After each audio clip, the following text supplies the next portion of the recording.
বর্তমান সময়ে সবচেয়ে বেশি তালাক হওয়ার কারণ হচ্ছে অতিরিক্ত জেদ।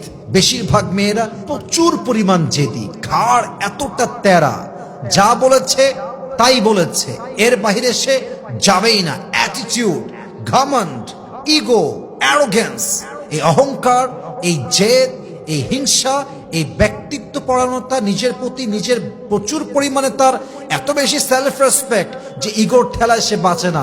এই জেদ একটা সম্পর্ককে একদম বিচ্ছেদের গড়ায় নিয়ে পৌঁছে দেয়, ঠিক কিনা বলেন?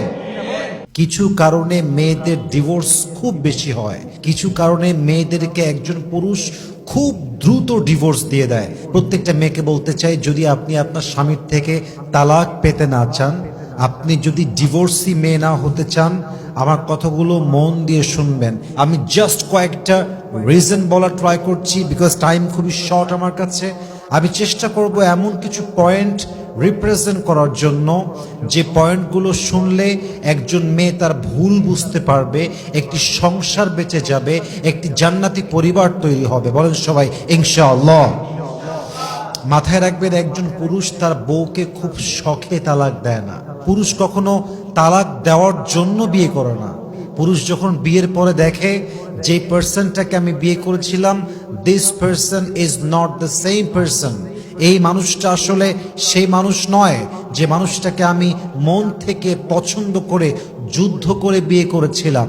পুরুষ যখন দিনের পরে দিন নিজের ভুল বুঝতে পারে, একটা সময় গিয়ে সংসারটা তালাক পর্যন্ত, ডিভোর্স পর্যন্ত গড়িয়ে যায়, ঠিক কিনা বলেন?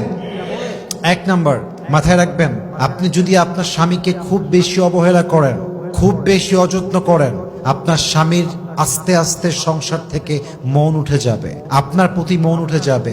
যদিও আপনাদের 2টা বাচ্চা থাকতে পারে, 3টা বাচ্চা থাকতে পারে, মনে রাখবেন পুরুষের ব্যক্তিত্বকে আল্লাহ অনেক শক্ত করে বানিয়েছে। পুরুষ সব সহ্য করতে পারে, বাট তার শখের নারী, তার লাইফ পার্টনার, তার স্ত্রী তাকে অবহেলা করবে, তাকে অযত্ন করবে, তাকে টাইম দেবে না, তার কেয়ার করবে না, তাকে টপ লিস্টে রাখবে না প্রায়োরিটির ভেতরে।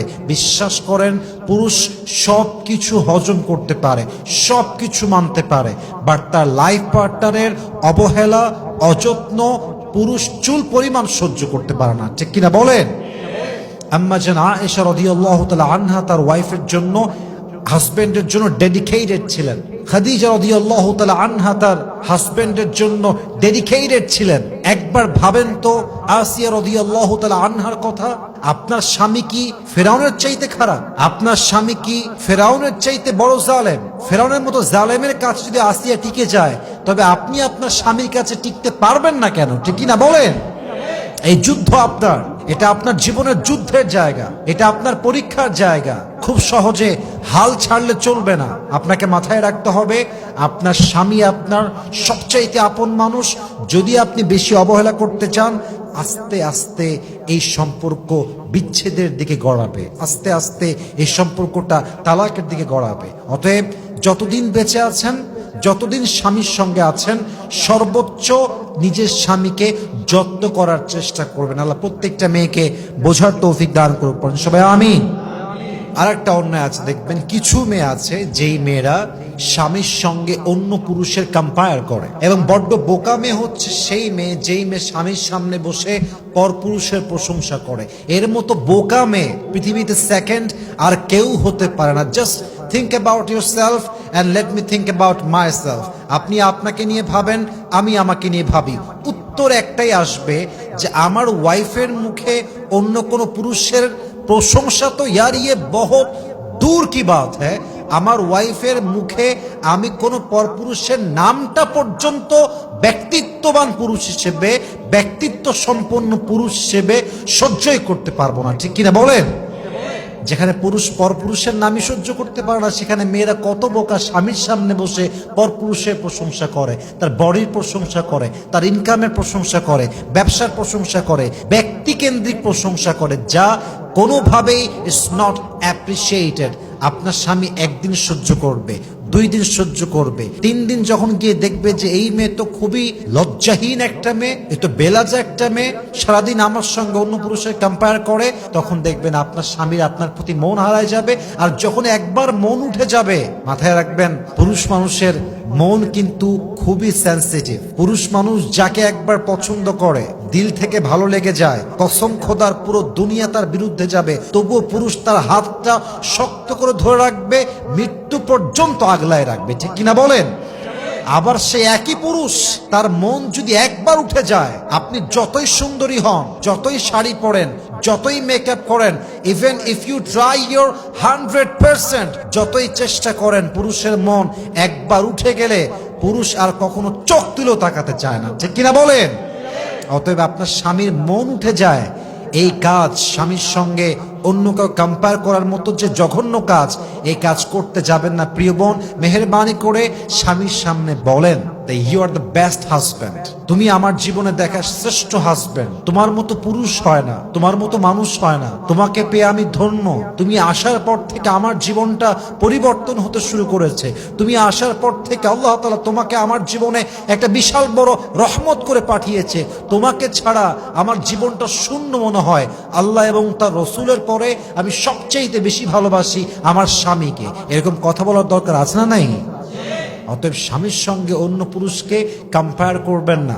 শেখেন, খাদিজা রাদিয়াল্লাহু তাআলা আনহার থেকে শেখেন। প্রথম যেদিন ওহী নাজিল হলো, আল্লাহর রাসূল তার দেহের মধ্যে কাঁপুনি তৈরি হয়ে গেল, কাঁপতে শুরু করেছেন, মনে হচ্ছে অজ্ঞান হয়ে যাবেন, সেন্সলেস হয়ে যাবেন। বাসায় দৌড় দিয়ে আসছে, ডাক দিয়ে বলছে, ইয়া খাদিজা জাম্মিলুনি জাম্মিলুনি, আইনা খাদিজা, আমার বউ খাদিজা কোথায়? খাদিজা জাস্ট একটা ডাক শুনেছে, দৌড় দিয়ে এসেছে, এসে দেখছে স্বামী থর থর থর থর করে কাঁপছে, সঙ্গে সঙ্গে কম্বল নিয়ে এসে স্বামীকে জড়িয়ে ধরেছে। না বেশি ভয় পাচ্ছিলেন স্বামীকে কেমন করে মোটিভেট করতে হয়, স্বামীকে কেমন করে সাপোর্ট করতে হয়, স্বামী যে সবচেয়ে সেরা, এই ফিল কেমন করে দিতে হয় খাদিজা শিখিয়েছেন। সঙ্গে সঙ্গে বলছেন, ইয়া রাসূলুল্লাহ লা তাহজান, আপনি চিন্তা করবেন না, ক্ষতির চিন্তা কিসের? ওয়াল্লাহি লা ইউযিকাল্লাহু আবাদা, আল্লাহ আপনার কখনো চুল পরিমাণ কোনো ক্ষতি করবেন না, আপনি বিপদগ্রস্ত হবেন না। কেন হবেন না? You are the best, you are the best of the best, you are the boss of the all bosses, আপনি সেরার চেয়ে সেরা, আপনি সবার মাঝে সেরা। ইন্নাকা আল্লাহ তাসিলুর রহিম ওয়া তাহমিলুল কাল্লা ওয়া তাকসিবুল মাদুম ওয়া তুকরি যায়ফ ওয়া তুঈনু আলা নওয়াইবিল হক। হে আল্লাহর রাসূল, আপনি অসহায় মানুষকে সাহায্য করেন, যার কেউ নাই তার পাশে আপনি দাঁড়ান, যার ইনকাম করার কেউ নাই তাকে আপনি সাহায্যের হাত বাড়িয়ে দেন, আপনি মেহমানদের খেদমত করেন, আপনি প্রতিবেশীর হক আদায় করেন। আরে আমার জান তো সবচেয়ে সেরা, আমার স্বামী সবার সেরা। যেই স্বামী এত ভালো, যে স্বামীর মধ্যে এত গুণ, যে মানুষটা এত গুণে গুণান্বিত, আল্লাহ তার রহমত ছাড়া অন্য কিছু করতেই পারে না। সুবহানাল্লাহ পড়বেন না আপনারা? কত সুন্দর ফিলিংস দিয়েছেন, স্বামী যে বেস্ট সেই ফিল দিয়েছেন। অতএব don't compare your husband with anyone. Your husband is the best and your husband is your boss and he is the boss of all the bosses. আপনার হাজবেন্ড হচ্ছে সেরা এবং তার মতো পুরুষ আল্লাহর এই জমিনে সেকেন্ড আর কেউ হতে পারে না, ঠিক কিনা বলেন? You have to make him realize like that. You have to give him the feelings like that. আপনাকে সেই অনুভূতি আপনার হাজবেন্ডকে দিতে হবে। আল্লাহ প্রত্যেকটা বোনকে বোঝার তৌফিক দান করুন, পড়েন সবাই আমিন। 3 নাম্বার, কিছু নারী আছে দেখবেন পরপুরুষের সঙ্গে তার খুব আলগা পেয়ে, I am so sorry to say that, খুবই দুঃখিত বলতে, আমি লজ্জাবোধ করছি, but this is the reality. আমি জানি অনেক মেয়ে রাগ করবে, but this is my responsibility and I say this with my hands on my heart, যে বাংলাদেশের অধিকাংশ মেয়ে আজকাল স্বামীকে বাদ দিয়ে পরপুরুষে আসক্ত হয়ে গিয়েছে, ঠিক কিনা বলেন? স্বামীকে দেখলে ভালো লাগে না, পরপুরুষ দেখলে খুব ভালো লাগে। স্বামী কল দিলে, হ্যাঁ কি হয়েছে তোমার? রান্নাঘরে আছি, সারাদিন বাচ্চা সামলাই, ব্যস্ত, হ্যাঁ কল রাখো, মানে কুকুরের মতো ব্যবহার করে, জানোয়ার এইটা। স্বামীকে দেখলে মনে হবে ওটা ওর গোলাম, ওর কাছে সে পড়ে পড়ে খায়। বিশ্বাস করেন আমার কথা, এই মেয়েটাই পরপুরুষ কল দিলে, কেমন আছেন ভাইয়া, ভালো আছেন, ভুলে গেছেন ভাইয়া, কবে আসবেন আপনি, আপনাকে খাওয়াবো একদিন, আসেন না, বেড়ায় যান। স্বামীর সঙ্গে ডাইনি হয়ে যায়। আর পরপুরুষ দেখলেই একদম মনে হচ্ছে যে স্বর্গ থেকে নেমে আসছে পুরুষটা তার জন্য। এটা উপরে ফিটফাট, ভেতরে সদরঘাট। মাথায় রাখবেন, যেই নারী তার স্বামীর কাছে যত্নশীল নারী হতে পারে নাই, যেই নারী তার স্বামীর কাছে আদর্শবান নারী হতে পারে নাই, সে যতই তাহাজ্জুদ গুজার হোক, যতই পর্দাশীল হোক, তার এই পর্দা দিয়ে, তার রোজা দিয়ে, তার জাকাত দিয়ে, তার হজ দিয়ে কোনো কাজ হবে না যদি সে তার স্বামীর সঙ্গে খারাপ ব্যবহার করে পরপুরুষের সঙ্গে পরকীয়া জড়িয়ে যায়। ঠিক কিনা বলেন? আজকে অনেক প্রবাসীর বউরা পরকীয়ায় জড়িয়ে আছে। স্বামী টাকা পাঠায় বিদেশ থেকে, মাথার ঘাম পায়ে ফেলে, রক্ত পানি করে। আপনি যে লেভেলে ইনকাম করেন, যে কষ্টে ইনকাম করেন, তার চাইতে 80 ভাগ কষ্ট বেশি করে আমার প্রবাসীর ভাইয়েরা। কড়া রোদ, মাথার মগজ টকবক করে ফুটে, এ রোদের মধ্যে, তাপের মধ্যে পরিশ্রম করে, রক্ত পানি করে টাকা পাঠায়, আর সেই টাকা দিয়ে বউ পরপুরুষের পরকীয়া করে বেড়ায়। ঠিক কিনা বলেন?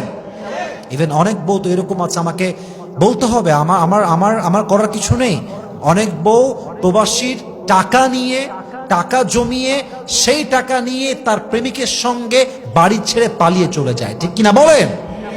আমি আসিফ একটা কথা পাথর খোদাই করে লিখে দিতে পারবো, যেই মেয়ে তার স্বামীকে ঠকিয়ে পরপুরুষের সঙ্গে ভেগে যাবে, পালিয়ে যাবে, স্বামী তালাক দেওয়া ছাড়া অন্য পুরুষকে বিয়ে করবে, ওয়াল্লাহি বিল্লাহি তাল্লাহি, আল্লাহর কসম, একবার, দুইবার, তিনবার, এই মেয়ে কখনো তার বিবাহিত জীবনে সুখের ধন্তের শখ খুঁজে পাবে না। ঠিক কিনা বলেন? আপনি বেঈমানি করবেন, গাদ্দারি করবেন, and you will be the most happy person in the world? No, no, no. আল্লাহর নেচারটা এত সহজ নয়, আল্লাহর সিস্টেমটা এত সস্তা নয়। পৃথিবীতে কাউকে ঠকিয়ে আজ অব্দি কেউ সুখী হতে পারে নাই, কারো মন ভেঙে আজ অব্দি কেউ বিজয়ী হতে পারে নাই। ঠিক কিনা বলেন? So please don't cheat your husband. আপনার স্বামী যখন দেখবে আপনি কোনো পরপুরুষে আসক্ত, বিশ্বাস করেন তালাক হবে, তালাক হবে, বিচ্ছেদ হবে, এটা হয়ে যাবে। পুরুষ এটা নিতে পারে না, পুরুষ পরকীয়া কোনোভাবেই নিতে পারে না। এবার অনেক পুরুষ তো এরকম আছে, পরকীয়া ধরার সঙ্গে সঙ্গে বউকে জায়গায় জবাই করে ফেলে এবং থানায় কল দেয়, আমি আমার বউকে মেরে ফেলেছি, আপনারা আমাকে অ্যারেস্ট করেন। ইভেন রিসেন্টলি ঘটছে এটা, চট্টগ্রামে প্রবাস থেকে এসে একজন যুবক তার বউকে সোজা বাসায় গিয়ে গলা কেটে হত্যা করেছে তার মেয়ের সামনে, মেয়ের সামনে। Could you imagine that? Could you imagine that? How sensitive issue it is, how dangerous issue it is. অতএব যদি আপনি সংসার টিকাতে চান, ডিভোর্স পেতে না চান, মেহেরবানি করে স্বামীকে বাদ দিয়ে পরপুরুষে আসক্তি রাখা যাবে না। আল্লাহ মেয়েদেরকে বোঝার তৌফিক দান করুক, সবাই আমিন। আবার কিছু মেয়ে আছে দেখবেন, আমি এটা সব মেয়েকে এক পাল্লায় মাপছি না, I don't consider everyone equally, আমি সবাইকে এক পাল্লায় কখনো মাপি না, কিন্তু মাথায় রাখতে হবে অনেক মেয়ে আছে এমন, স্বামীর আপনজনদের প্রতি অনীহা প্রকাশ করে, স্বামীর ভাইকে রেসপেক্ট করে না, স্বামীর বোনকে রেসপেক্ট করে না, ইভেন বাবা মাকে পর্যন্ত অবহেলা করে। যখন শ্বশুর বাড়িতে যায়, ওই বাড়িতে গিয়ে স্থির থাকে না, শ্বশুর বাড়িতে গিয়ে শাশুড়িকে অসম্মান করে কথা বলে, শ্বশুরকে অসম্মান করে কথা বলে, স্বামীর সামনে বসে মায়ের নামে যা তা বলে, স্বামীর সামনে বসে বাবার নামে যা তা বলে, স্বামীর সামনে বসে বসে পরিবার নিয়ে যা মন চায় বাজে কথা বলে। স্বামী একদিন সহ্য করে, 2 দিন সহ্য করে, একদিন এমন আসে মুখের উপরে 3 তালাক দিয়ে রেখে দেয়, শেষ। 1 সেকেন্ডের সংসার ধূলিসাৎ হয়ে গেল। 3 তালাক বললো মানে পুরো পৃথিবীর মুফতি নিয়ে আসলেও একটাই ফতোয়া বের হবে, স্ত্রী তালাক হয়ে গেছে, সম্পর্ক ওখানে শেষ হয়ে গেছে। অতএব ওয়াইফ হিসেবে আপনার রেসপন্সিবিলিটি এটা, আপনি আপনার শ্বশুরকে সম্মান করবেন, শাশুড়িকে সম্মান করবেন, আপনি আপনার হাজবেন্ডের বোনকে সম্মান করবেন। বলছি না আপনি পা ধরবেন, বলছি না আপনি গদগদ করবেন, বলছি না গোলামি করবেন, বাট অ্যাজ এ মুসলিম আপনার দায়িত্ব এইটা, শাশুড়িকে সম্মান করা, শ্বশুরকে সম্মান করা, তার বোনকে সম্মান করা। যদি আপনার সম্মান করা সত্ত্বেও তারা অন্যায় করে, কিয়ামতের কঠিন ময়দানে আল্লাহ তাদের বিচার করবেন, আল্লাহ আপনাকে ছেড়ে দিবেন। তারাও করলো উল্টাপাল্টা, আপনিও করলেন উল্টাপাল্টা, তাদের মধ্যে আর আপনার মধ্যে পার্থক্য কোথায়? ঠিক কি না বলেন? এটা ঠিক না। আপনি স্ত্রী হিসেবে সবার যত্ন করবেন, এটা আপনার নৈতিক দায়িত্ব। তো যদি আপনি ডিসরেসপেক্ট করেন, পরিবার নিয়ে কথা বলেন, আপনার স্বামী আপনাকে একদিন তালাক দিতে পারে। মেহেরবানি করে এই অন্যায়ের দিকে যাবেন না।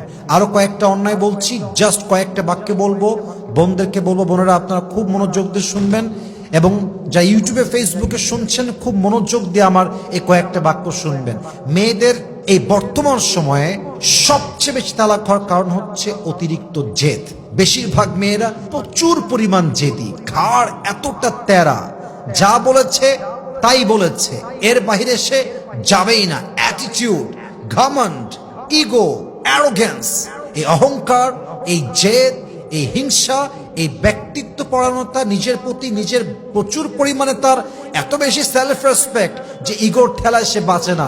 এই জেদ একটা সম্পর্ককে একদম বিচ্ছেদের গড়ায় নিয়ে পৌঁছে দেয়, ঠিক কিনা বলেন? হয়তো জেদ জিতে যায়, আপনার রাগ জিতে যায়, আপনার ইগো জিতে যায়, কিন্তু দিন শেষে আপনাদের সম্পর্কটা হেরে যায়। জেদটাকে দমন করার চেষ্টা করবেন যদি আপনি সংসারটা টিকায় রাখতে চান। ইভেন আরো বেশিরভাগ মেয়েদের সংসার ভেঙে যায় স্বামীর সঙ্গে মুখে মুখে তর্ক করে। স্বামী বলে একটা, সে বলে একটা, স্বামী বলে একটা, সে বলে তিনটা। ইভেন যেই মেয়েগুলো স্বামীর মুখে মুখে তর্ক করে, মাথায় রাখবেন এর মায়ের থেকে সে কোনো ভালো শিক্ষা পায় নাই। যেই মেয়েগুলো কথায় কথা স্বামীর সঙ্গে মুখে মুখে জবান দারাজি করে, মাথায় রাখবেন এই মেয়েটা আদর্শবান বউ হতে পারে নাই। এবং যেই মেয়েটার স্বভাবই হচ্ছে মুখে মুখে তর্ক করা, ওর যে একবার ডিভোর্স হবে তা না, ও যেখানেই যাবে ওর শেষ পরিণাম তালাক ছাড়া সেকেন্ড আর কিছুই হবে না, ঠিক কিনা বলেন? সংসার বাঁচাতে চাইলে শুনবেন বেশি, বলবেন কম। দিস ইজ দ্য ট্রিক্স, এটাই নিয়ম। আপনার স্বামী রেগে আছে, চুপচাপ বসে থাকবেন, কিপ কোয়াইট, কিপ সাইলেন্ট। মাথা রাখবেন স্বামীর মাথা এখন গরম, উল্টাপাল্টা বলছে। একটু পরে মাথা ঠান্ডা হয়ে যাবে। যেই স্বামী এখন বলছে তোকে আমার দরকার নাই, 1 ঘন্টা পরে সেই স্বামী আপনাকে জড়িয়ে বলবে তোমাকে ছাড়া আমি বাঁচতেই পারবো না, ঠিক কিনা বলেন? স্বামী ঝাড়ি দিলে একটু সহ্য করে শুনতে হবে, একটু সহ্য করে শুনবেন, একটু সবর ধারণ করবেন। শুধু দুনিয়ায় ফল পাবেন তা নয়, একটু মোটিভেট করার জন্য বলছে একটা আয়াত। আল্লাহ তাআলা বলেছেন, ইন্নামা ইউওয়াফাস সাবিরুনা আজরাহুম বিগাইরি হিসাব, those who observe patient they will be given their reward without measure। কিয়ামতের কঠিন দিনে আল্লাহ তাআলা ধৈর্যশীল বান্দা বান্দিকে বিনা হিসেবে জান্নাত দিবে। সুবহানাল্লাহ পড়েন সবাই। অতএব অতিরিক্ত জেদ করবেন না, মুখে মুখে তর্ক করবেন না, স্বামীর ভাইকে, স্বামীর বোনকে, স্বামীর বাবাকে, মাকে ডিসরেসপেক্ট করবেন না, কোনো অনৈতিক সম্পর্কে জড়াবেন না, অবশ্যই স্বামীর বিরুদ্ধে মিথ্যাচার করবেন না, স্বামীর সামনে মিথ্যা বলবেন না, এবং সবচেয়ে গুরুত্বপূর্ণ স্বামীর সঙ্গে কোনোভাবেই বেঈমানি, নিমক হারামি, গাদ্দারি, চিটারি, বাটপারি, ধোঁকাবাজি আশেপাশেও যাবেন না। আপনি অনেস্ট থাকবেন, আপনি লয়াল থাকবেন। এরপরে যত জুলুম হবে আপনার উপরে, একটার বিচার আপনার হবে না, প্রত্যেকটার বিচার তার হবে যে জুলুম করেছে। অতএব আল্লাহর কাছে মাজলুমের দাম আছে, জালেমের দাম নেই। আপনি মাজলুম হন কিন্তু জালেম হতে যাবেন না। বেশি বেশি প্রতিবাদ করতে যাবেন, জবানদারাজি করতে যাবেন, মুখে মুখে তর্ক করবেন, জেদ দেখাবেন, ইগো দেখাবেন, অ্যারোগেন্স দেখাবেন, অ্যাটিটিউড দেখাবেন, ব্যক্তিত্ব দেখাবেন, বাজে কথা বলবেন, বাস সংসারটা আপনার খুব বেশি দিন টিকবে না। অতএব মাঝে মাঝে ঝুঁকে যাওয়া ভালো সম্পর্ককে জিতিয়ে দেওয়ার জন্য, মাঝে মাঝে মাথা নত করা উত্তম সংসার বাঁচাবার জন্য। আমার সরি বলায়, আমার নত হওয়ায়, আমার রাগ হজম করায় যদি আমার সংসার টিকে যায়, আমার জান্নাতি পরিবার টিকে যায়, আমার বাচ্চা খুশি থাকে, আমার হাজবেন্ড খুশি থাকে, আমার সংসার টিকে থাকে, সরি আমি একবার নয় কয়েক হাজার বার বলতে রাজি আছি, ঠিক কিনা বলেন? তবে একতরফা সরি বললেও শুধু হবে না, স্বামীরও সাপোর্টিভ হ্যান্ড থাকতে হবে। যাই হোক, আমি কিছু বলার ট্রাই করেছি।